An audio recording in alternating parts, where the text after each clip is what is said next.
I would argue there are more privileged black kids than there are privileged white kids. There are more black kids in private schools, private institutions, than there are white kids. Yeah, let's speak about the black politicians' kids. Let's speak about the guys whose dads always get the tenders. Let's speak about those kids. There are black kids whose parents can afford to. My guy, why did you do this? If ignorance was a currency, you, my man, would be the richest man in the room every day. In fact, you'd be driving a luxury car like the one you were watching in the second video that you made about the same topic, which also begs the question, did you just do this for likes and comments? Is that why you did this? Is that why you spewed out this nonsense, baseless nonsense from this hole in your face? Why would you do this, bruh? You know that you are perpetuating, number one, ignorance, and number two, discrimination against your own people of color because you yourself do not understand how serious the situation is in South Africa. So I'm going to do for you what you were unwilling to do for yourself and what clearly your people in your comment section are unwilling to do. And that's to actually read and then speak. So this paper was put together to research or investigate the racial wealth gap in South Africa and in the US. From the get-go, this is what it says. The median wealth for white household in South Africa in 2017 was 1.36 million rand. For black households, it was 70,000 rand. But of course, you were talking about wealthy black South Africans, the rich, right? So before we get to like the top 20%, let's just start with people who are educated, those who have a tertiary education, a degree or something like that. So if we look at this graph, what it's showing us is the racial wealth gap between different education groups. The first one with primary education is like to grade 9. And this is going to be very interesting for later on. For people who have a grade 9 level education, the median white household has about 685,000 rand.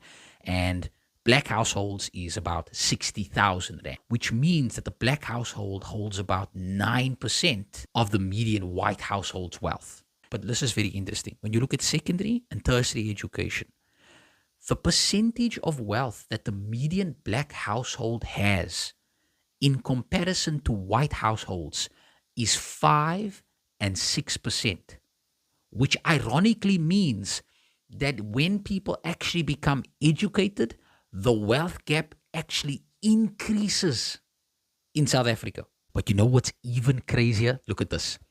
In tertiary education, the median black household holds about 117,000 rands worth of wealth. That is still far lower than the grade 9 education level white household median wealth. 685,000 rand, which means that even though education is valuable to people of color, it is still not enough to bridge the massive gap between white South Africans and South Africans of color. Now let's talk about your rich black South Africans. Like you said, there's so many, right? The top 20%, the richest South Africans in our country. White households, 1.8 million rand. While in that same 20%, black South Africans or South Africans of color hold only 550,000 rands worth of wealth. Which means that the black household, who's part of the richest 20% of South Africans, holds less than 30% of the wealth that the average white household has that's in the same top 20% of rich South Africans in our country. Let that sink in for a second. So I'll give you credit for this though. For us people of color, coloreds, Indians, blacks, I agree that to the best of our ability, we should not allow the heritage of oppression for 300 years to hold us back from progressing as best as we can with the circumstances that we come from. We should do everything that we can to educate ourselves and to empower ourselves, but do so understanding the reality that the odds are massively against us. If we were playing a game of life, we as people of color are playing on the hard level, while white South Africans, and this is not a racist statement, are just playing on easy mode because of the heritage that they have of benefiting from that 300 years of oppression. That's just the reality. I'm not asking any white person to apologize for it. The point is, we need to understand that reality as we try to progress and move forward.